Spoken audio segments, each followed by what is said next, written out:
मुझे लगता है कि हमारे मुस्लिम भाई भी इस बात से सहमत होंगे कि अगर कोई धार्मिक अनुष्ठान पर है अपने और उस चीज किसी चीज के करने से उसकी पूजा भंग हो जाती है, टूट जाती है, कोई ऐसा कुछ हो जाता है, तो फिर उसका जिम्मेदार कौन होगा?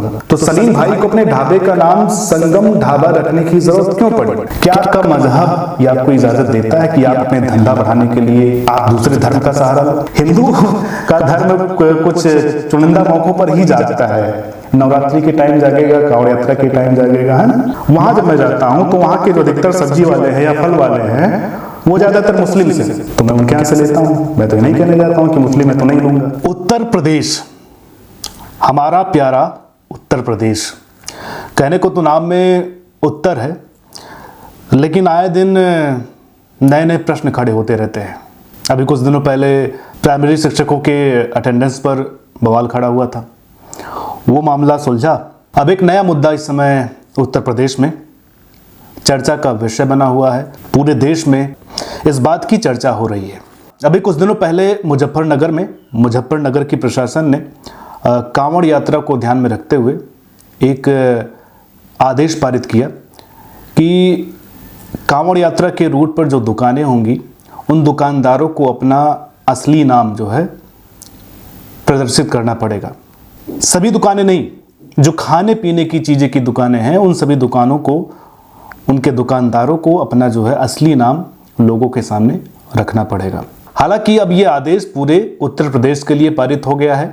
पूरे उत्तर प्रदेश में मुख्यमंत्री योगी आदित्यनाथ ने ये आदेश जारी किया है कि कांवड़ रूट पर जितने भी खाने पीने की जो दुकानें रहेंगी उन सभी दुकानों पर बाकायदा ये प्रदर्शित होना चाहिए कि ये दुकान किसकी है, मतलब इस दुकान का मालिक कौन है, इसको कौन संचालित कर रहा है। तो अब क्या है कि इस विषय पर जो है घमासान मचा हुआ है पूरे देश में। तो इसी मुद्दे पर आज हम बातचीत करेंगे। इसमें क्या सही है, क्या गलत है, ये होना चाहिए था, नहीं होना चाहिए था, होना चाहिए था तो क्यों होना चाहिए था, नहीं होना चाहिए था तो क्यों नहीं होना चाहिए था। तो घटनाक्रम के बारे में आपको पता चल गया कि क्या हुआ, कैसे हुआ।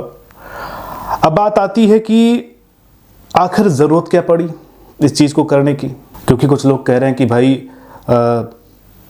जो दुकानें होती हैं वो हिंदुओं की भी होती हैं, मुसलमानों की भी होती हैं, तो अगर बाकायदा नेम लिखा रहेगा दुकानों पर और किसी मुसलमान का दुकान है तो वहाँ पर लोग ख़रीदारी करने के लिए नहीं जाएंगे। तो इससे क्या होगा कि समाज में जो है वैमनस्यता फैलेगी और जो हमारे मुस्लिम भाई हैं उनकी दुकानदारी में कमी आएगी, उनका बिजनेस डाउन होगा। तो ये धार्मिक भेदभाव के आधार पर लिया गया फैसला है। एक पक्ष का ये मानना है, दूसरे पक्ष का ये मानना है कि नहीं, ये फैसला बिल्कुल सही है। अब बढ़ते हैं अपने मुद्दे की तरफ। तो आखिर उत्तर प्रदेश सरकार को, उत्तर प्रदेश प्रशासन को ये फैसला लेने की नौबत क्यों आई, ये मुद्दा कब उठा था? आपको जान करके हैरानी होगी कि ये मुद्दा इस साल का नहीं है, बल्कि ये मुद्दा पिछले साल का ही है। ऐसी मांगे पिछले साल ही उठी थी। पिछले साल हुआ ये था कि मुजफ्फरनगर में बघरा ब्लॉक में एक योग साधना आश्रम है और उसके गुरु हैं यशवीर महाराज। उन्होंने ये कहा कि जब वो पिछले साल कांवड़ यात्रा चल रही थी तो जब वो हरिद्वार जा रहे थे तो हरिद्वार के मार्ग पर जो है तमाम दुकानें खुली थी, तमाम ढाबे खुले हुए थे। और जब वो उन ढाबों पर गए तो क्या देखते हैं कि बहुत सारे ऐसे दुकानदार जो मुस्लिम दुकानदार हैं वो अपने दुकानों पर बाकायदा हिंदू देवी देवताओं की फ़ोटो लगा करके रखे हुए थे और लोग भ्रमित होकर के, जो हिंदू थे वो ये भ्रमित होकर के कि ये हिंदू का ढाबा है, उस पर खाने के लिए वो लोग आ रहे थे। तो उन्होंने ये मांग की थी पिछले साल कि जितने भी कांवड़ यात्रा के रूट पर जो दुकानें हैं, मुस्लिमों की दुकानें खास करके, वो वहाँ पर जो हिंदू देवी देवताओं की फ़ोटो लगी हुई हैं, जिनका अनादर होता है, उनको हटवाया जाए। उसके बाद वहाँ की प्रशासन ने इसको संज्ञान में लिया और जो हिंदू देवी देवताओं की तस्वीरें थी वहाँ से हटाई गई।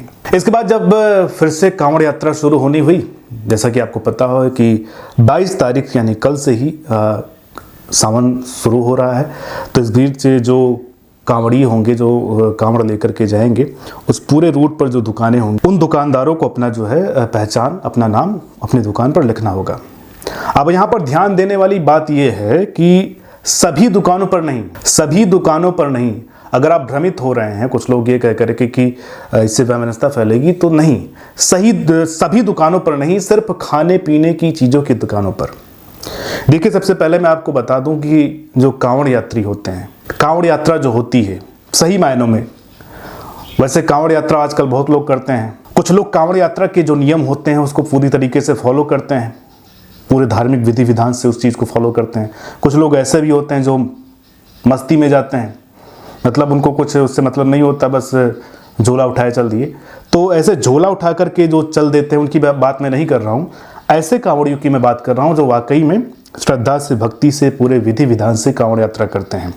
तो उसका एक विधि विधान ये होता है कि कांवड़ यात्री, आपको पता होगा कि घर से पैदल निकलता है, पैदल यात्रा करते हुए उस स्थान तक जाता है जहाँ से उसे जल भरना होता है। उस दौरान वो क्या होता है कि कांवड़ यात्री जो होता है लहसुन, प्याज या किसी भी तामसी भोजन का ग्रहण नहीं करता है। मतलब सात्विक विचारधारा के साथ वो चलता है, सात्विक खाने खाता है, सात्विक चीज़ें करते हुए, मतलब भजन करते हुए जो भी चीज़ें होती है वो जल उठाता है और वहाँ से जल उठा करके लेकर फिर अपने गंतव्य तक आता है जहाँ पर उसे जल चढ़ाना होता है। जो बहुत सारे धाम हैं, शिव जी के जो मंदिर होते हैं वहाँ पर वो जल चढ़ाता है। अब एक कांवड़ यात्री जब अपनी यात्रा करता है तो उसे खाने पीने की भी ज़रूरत पड़ती है। तो जैसा कि मैंने बताया कि उसे सात्विक भोजन की ज़रूरत पड़ती है। कभी कभी ऐसा होता है कि उसको पता ही नहीं है कि बैठ करके कहाँ खा रहा है, वहाँ पर शुद्धता है या नहीं है। अभी थोड़ी देर पहले भी एक न्यूज़ आई है, मैं भी पढ़ रहा था कि मुजफ्फरनगर में ही एक जगह बवाल हो गया इस बात पर कि ढाबे के मालिक ने खाने में लहसुन प्याज डाल दिया। अब क्या हुआ, लहसुन प्याज डाल दिए से कांवड़ियों की जो तपस्या थी तब थी, जो था उनका वो भंग हो गया। तो ये बड़ा ध्यान रखा जाता है जब, चूँकि मैं खुद हिंदू हूँ तो मैं इस बात को जानता हूँ कि जो मैंने कभी कांवड़ यात्रा नहीं की है, लेकिन हमारे घर में, हमारे मामा के यहाँ बहुत लोग जाते थे कांवड़ यात्रा करने, अभी भी जाते हैं, तो मैं उनको देखता था। तो बड़ी ही शुद्धता से, बड़ी ही सात्विकता से इस चीज़ को फॉलो किया जाता है। तो वो जहाँ बैठ करके खाना खा रहा है उसको पता होना चाहिए कि वो कहाँ पर खा रहा है, ये भोजन शुद्ध है या नहीं है। अब इस चीज़ की नौबत क्यों आई? आपको पता होगा कि बहुत सारे ऐसे वीडियोज आए दिन सोशल मीडिया पर वायरल होते रहते हैं जिसमें कोई एक व्यक्ति, विशेष समुदाय का व्यक्ति जो होता है, जो खाने में उसको जो है, चाहे वो फल हो, थूक करके या फिर और कोई खाना है उसमें थूक मिला करके जो है ग्राहकों को परोसता है। ये आए दिन वीडियो वायरल होते हैं। चलिए, फल की बात छोड़ दीजिए, फल पर अगर थूक दिया है, कुछ कर दिया, तो फल का एक प्रोसेस होता है। फल जो है पेड़ में लगता है, पेड़ से टूटता है, फिर पैक होता है, फिर कहाँ से होकर के आता है। तो फल का एक जो है प्रोसेस होता है। कोई अगर फल लेकर के आएगा तो उसको धुलेगा, है ना, साफ करेगा, तब खाएगा, तब चढ़ाएगा उसको जहाँ भी चढ़ाना। लेकिन ऐसी चीज़ें, मान लीजिए आप ढाबे पर आप बैठे और आपने कहा कि आपको दाल चावल खाना है या सब्जी रोटी खानी है जिसमें लहसुन प्याज नहीं है, सात्विक भोजन करना है, और उस भोजन में अगर किसी ने, उस खाने में आकर किसी ने अगर थूक दिया या कुछ कर दिया, ऐसा कुछ कर दिया जिससे आपकी जो आपने साधना की थी, आपने जो प्रतिज्ञा की थी, वो टूट जाएगा उससे, तो फिर उसका जिम्मेदार कौन होगा?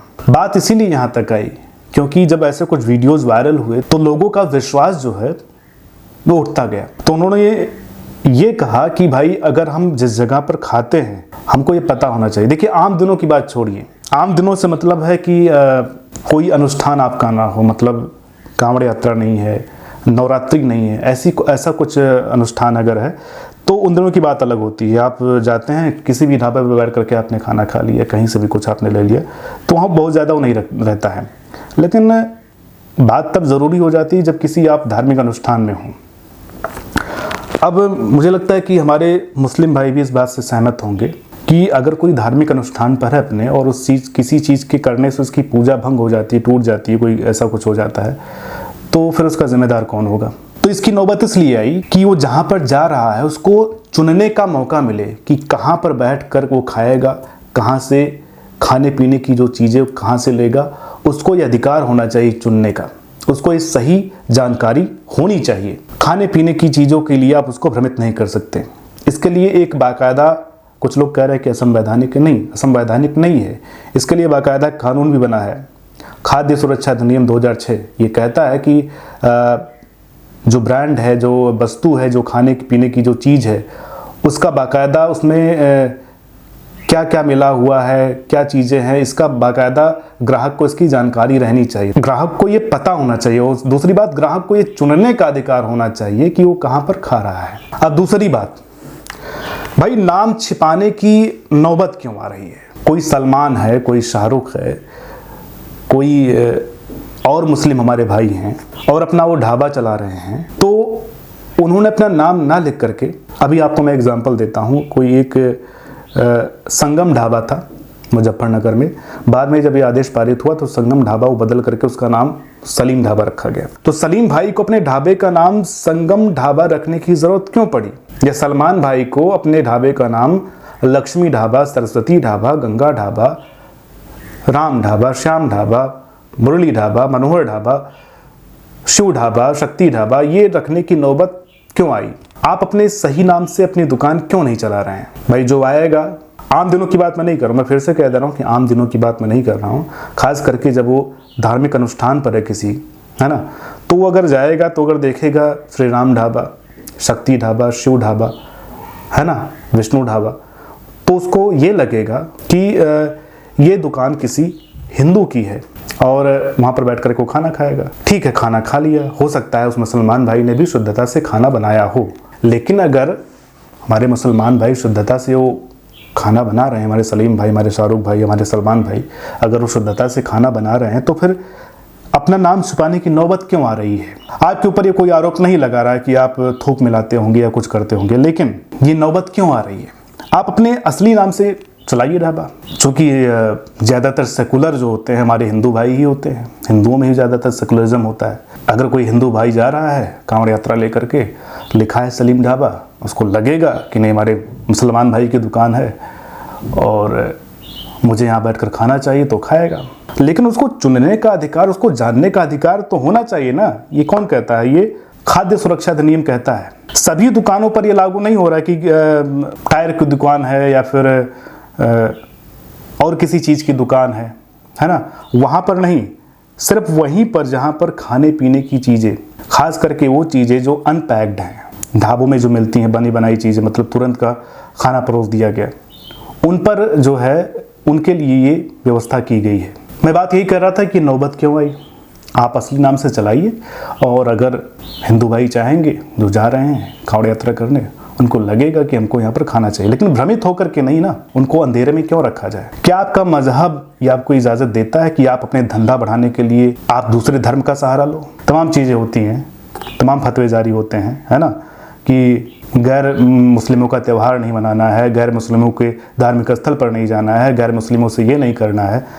तो क्या गैर मुस्लिमों के देवी देवताओं को अपने धंधे चमकाने के लिए यूज़ करना कहाँ तक सही है, या उनकी फ़ोटो लगाना कहाँ तक सही है? अब मैं आता हूँ मुस्लिम भाइयों पर। आपका अगर कोई त्यौहार है, मान लीजिए रमज़ान चल रहा है या रमज़ान नहीं भी चल रहा है, और अगर आपको 1 किलो गोश्त लेना हो, आप मार्केट गए, एक तरफ हिंदू भाई की दुकान है, एक तरफ मुस्लिम भाई की दुकान है। अब यहाँ भी थोड़ा विवाद खड़ा होगा कि भैया हिंदू लोग तो विरोध करते हैं मांसाहार का, हिंदू लोग मांस नहीं खाते। नहीं, ऐसा नहीं है, हिंदू लोग भी मांस खाते हैं, बहुत लोग खाते हैं, यहाँ ब्राह्मण भी मांस खाते हैं।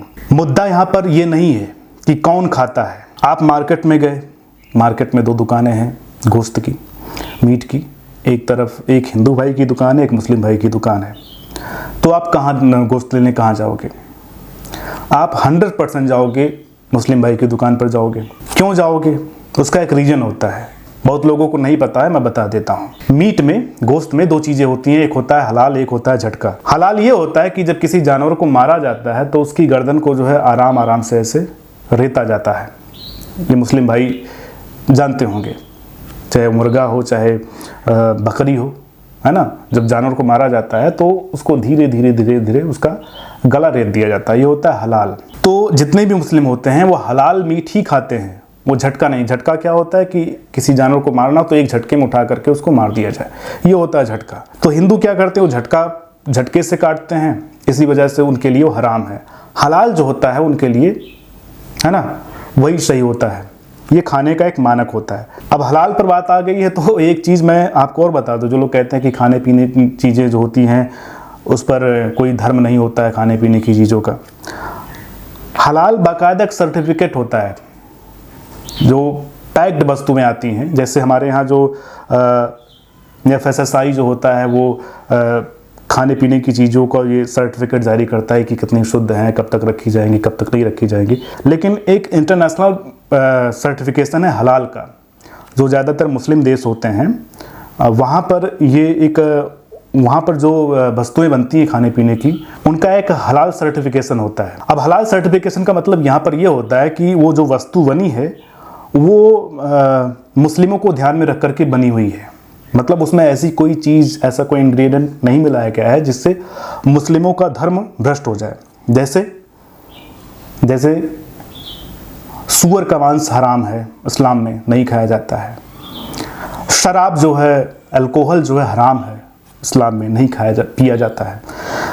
तो ये चीज़ें हराम होती हैं, तो बाकायदा एक हलाल सर्टिफिकेट जारी किया जाता है ऐसे ही कि जो ये खाने पीने की जो वस्तु है वो हलाल है, इसमें किसी ऐसी वस्तु का इस्तेमाल नहीं हुआ है जिससे आपका धर्म भ्रष्ट हो। और ये किसके लिए बनाया गया है? ये मुस्लिमों के लिए बनाया गया है। बनाता कौन? मुस्लिम कंट्रीज़ बनाती हैं। हालांकि हमारे देश में ऐसा कोई सर्टिफिकेशन नहीं जारी होता है, लेकिन इसके अलावा कुछ कंपनियां, प्राइवेट कंपनियां हैं इंडिया में भी जो प्राइवेट लिमिटेड जो हलाल सर्टिफिकेशन देती हैं। तो ये सर्टिफिकेशन का मतलब क्या है कि भाई आप जो खा रहे हो वो आपको जानने का अधिकार मिलना चाहिए कि आप क्या खा रहे हो। आपको चुनने का अधिकार होना चाहिए कि आप कहाँ खा रहे हो। तो उसी को ध्यान में रख करके ये व्यवस्था बनाई गई है। और ये व्यवस्था कांवड़ यात्रा तक ही रहने वाली है। कांवड़ यात्रा के बाद फिर वैसे सारी चीज़ें अपने आप हो जाएंगी, क्योंकि हिंदू का जो धर्म होता है वो हमेशा भ्रष्ट नहीं होता है। हिंदू का धर्म कुछ चुनिंदा मौक़ों पर ही जागता है। नवरात्रि के टाइम जागेगा, कांवड़ यात्रा के टाइम जागेगा, है ना, सावन में जागेगा, और कोई पितृपक्ष चल रहा हो उसमें जगेगा। बाकी मुद्दों पर जो बाकी समय में जो हिंदू का जो रहता है वो एकदम सामान्य रहता है। आप उसको कुछ भी खिला दीजिए, आप उसको थूक खिला दीजिए, आप उसके खाने में पेशाब कर दीजिए, आप कुछ भी कर दीजिए, वो कुछ नहीं बोलेगा। लेकिन कम से कम जो धार्मिक अनुष्ठान है उन पर तो बख्शा जाए। तो इसी वजह से कांवड़ यात्रियों के लिए जो रूट है, उन रूट्स पर जितने भी खाने पीने की, मैं बार बार यही कह रहा हूँ कि खाने पीने की जो चीज़ें हैं उनके मालिकों को अपना पहचान उजागर करना है। अब हो सकता है कि कोई हिंदू भी खाने में थूक दे या हिंदू के भी खाने में शुद्धता हो, वो बात की बात है। हो सकता है हिंदू ऐसा कर रहा हो। मान लीजिए कोई हिंदू है, हिंदू का ढाबा, हिंदू की दुकान है, उसके दुकान पर खाने गए, लेकिन हो सकता है कि वो उस मानक के हिसाब से ना बना हो जिससे आपका अनुष्ठान जो है बरकरार रहे, आपका अनुष्ठान, आपका जो व्रत है वो टूट जाए। उसने कुछ खाने में ऐसी गड़बड़ी कर दी, जैसे भी मैंने बताया कि थोड़ी देर पहले न्यूज़ आई, हिंदू का ही ढाबा है वो मुजफ्फरनगर में, जहाँ लहसुन प्याज मिला दिया, लहसुन प्याज के खाने को लेकर के बवाल हो गया, कुर्सियाँ टूट गई। बात सबसे पहले ये है कि ग्राहकों को चुनने का अधिकार होना चाहिए, जानने का अधिकार होना चाहिए कि वो क्या खा रहे हैं, कहाँ पर खा रहे हैं। और दूसरी चीज़, नाम छिपाने की नौबत क्यों आ रही है। ऐसी घटनाएं जब होती हैं कि बहुत सारे ऐसे वीडियोस वायरल होते हैं जहां पर एक मुस्लिम व्यक्ति किसी के खाने में थूक दे रहा है, या मुस्लिम नाई अपने ग्राहक का जो मसाज करता है उसमें थूक मसाज करता है, तो लोग उस पर आवाज़ क्यों नहीं उठाते। आज जो आवाज़ उठा रहे हैं मेढकों की तरह, इस पर राजनीति कर रहे हैं, वो इस बात पर आवाज़ क्यों नहीं उठाते, इस बात का विरोध क्यों नहीं करते हैं। उल्टा एक मौलाना ने यह कहा कि थूकना हमारा धार्मिक अनुष्ठान है, हम थूक सकते हैं, ये हमारा, इसको कोई रोक नहीं सकता, हमारा धर्म ये कहता है। तो ठीक है भाई, आप अपने खाने में थूकिए, आप अपना थूक करके आप अपना खाना खाइए थूक करके।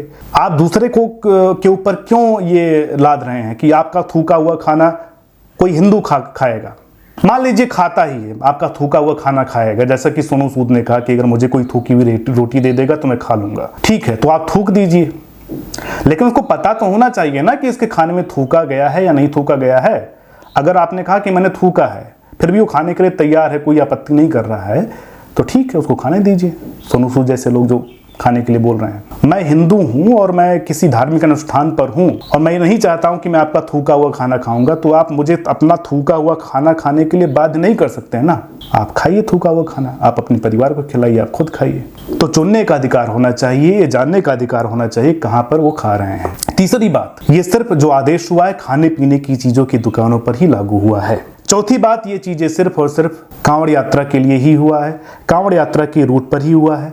यानी कि कांवड़ यात्रा जब समाप्त हो जाएगी उसके बाद ये आदेश नहीं रह जाएगा, उसके बाद फिर अपने सिर्फ सामान्य रूप में आ सकते हैं। उसके बाद हिंदू भी नहीं सोचेगा कि कहाँ पर जा रहा है, खाना खा रहा है, कहाँ नहीं खा रहा है। अब कुछ लोग कह रहे हैं कि भैया पेट्रोल भी मत भराओ, अरब देश के हैं, वहाँ मुस्लिमों की कंट्री। बात मुस्लिमों से नहीं है यहाँ पर भाई। पेट्रोल कोई पिएगा नहीं कि कांवड़ यात्रा चल रही है, नवरात्रि चल रहा है तो पेट्रोल पी करके कांवड़ यात्रा करेगा। ये कौन सा तर्क हुआ भाई? पेट्रोल गाड़ी में पड़ने वाली चीज़ है। तो ये सारी बातें हैं और मुझे लगता है कि ये जो चीज़ें हुई हैं इसमें किसी को कोई आपत्ति नहीं होनी चाहिए, इसमें राजनीति नहीं होनी चाहिए। ये किसी के धर्म का मामला है। हम किसी के धार्मिक उसमें क्रियाकलाप में बाधा पैदा करने नहीं जा रहे हैं, लेकिन हम अपने धर्म को कैसे मानेंगे ये कोई नहीं तय करेगा। ये हम अपने हिसाब से तय करेंगे। हमको कहाँ खाना है, कहाँ बैठ करके उठना है, कहाँ पानी पीना है, ये मैं तय करूँगा, ये और कोई तय नहीं करेगा। आप अपनी सही पहचान बताइए, आप कौन हैं, किसकी दुकान है, आपको पहचान छिपाने की नौबत क्यों आ रही है, ये आपको सोचना पड़ेगा। उसके बाद भी अगर कोई हिंदू भाई जाता है, स्वेच्छा से अपनी दुकान पर खाता है तो बात अलग है, और खाते भी होंगे। मैं खुद बता रहा हूँ, मैं सब्जी लेने जाता हूँ या फल लेने जाता हूँ, खास करके अपने गांव के मार्केट में जहाँ मेरा घर पड़ता है, बस्ती ज़िले में विक्रमजोत। वहाँ जब मैं जाता हूँ तो वहाँ के जो अधिकतर सब्जी वाले हैं या फल वाले हैं वो ज़्यादातर मुस्लिम्स हैं, तो मैं उनके यहाँ से लेता हूँ। मैं तो ये नहीं कहने जाता हूँ कि मुस्लिम है तो नहीं लूँगा, आपने थूका हुआ है, क्योंकि मुझे वहाँ पर विश्वास होता है कि ये मेरे क्षेत्र का, मेरे गाँव का बंदा है, ये ऐसा कुछ नहीं करेगा। मैं दुकान पर बाल कटवाने जाता हूँ, यहीं पर लखनऊ में जिस दुकान पर, जिस सलून में मैं बाल कटवाने जाता हूँ, मुस्लिम है, सलमान भाई, सलमान नाम है उनका। मैं बिल्कुल आंख बंद करके बैठता हूँ उनके सामने, वो बाल काटते हैं। क्या मुझे उनके ऊपर विश्वास है कि ऐसा कुछ नहीं करेंगे। तो अगर मैं नाम देख करके, हाँ ये सलमान की दुकान है, ये सलीम की दुकान है, मैं ये नाम देख करके अगर मैं अपनी स्वेच्छा से जा रहा हूँ तो उसमें कोई आपत्ति नहीं है। लेकिन आप अगर सलमान होकर के विष्णु नाम लेकर के बैठे हैं अपने आप को, और चंदन लगा करके आप अपना धंधा चमकाना चाहते हैं, तो ये गलत है, ये कानून भी गलत है, और मेरे ख्याल से आपका धर्म भी आपको इसकी इजाज़त नहीं देता होगा। या आप अपने धंधे के लिए, अपने चंद पैसों के लिए, चंद रुपयों के लिए आप अपने धर्म का त्याग करें। आप सलमान से विष्णु बन जाएं, सलीम से संगम बन जाएं। इस पर राजनीति नहीं होनी चाहिए। बहुत ही सीधा और सपाट मसला है। जो ऐसे वीडियोज़ वायरल होते हैं थूक वाले, पेशाब वाले, उन पर मुस्लिमों को ही आकर के ऐसे मुस्लिमों का विरोध करना चाहिए जो थूक रहे हैं और पेशाब कर रहे हैं और गैर हिंदुओं को, गैर मुस्लिमों को खिला रहे हैं उसको। तो इन्हीं बातों के साथ अपनी बातों को विराम देता हूं। अगर आपको मेरी बात अच्छी लगी हो, वीडियो अच्छी लगी हो, तो वीडियो को शेयर कीजिएगा, लाइक कीजिएगा। भविष्य में और मुद्दों पर मेरी बात जानना चाहते हो तो मेरे चैनल को सब्सक्राइब कीजिएगा। मिलता हूं आपसे अगली वीडियो में, तब तक के लिए नमस्कार।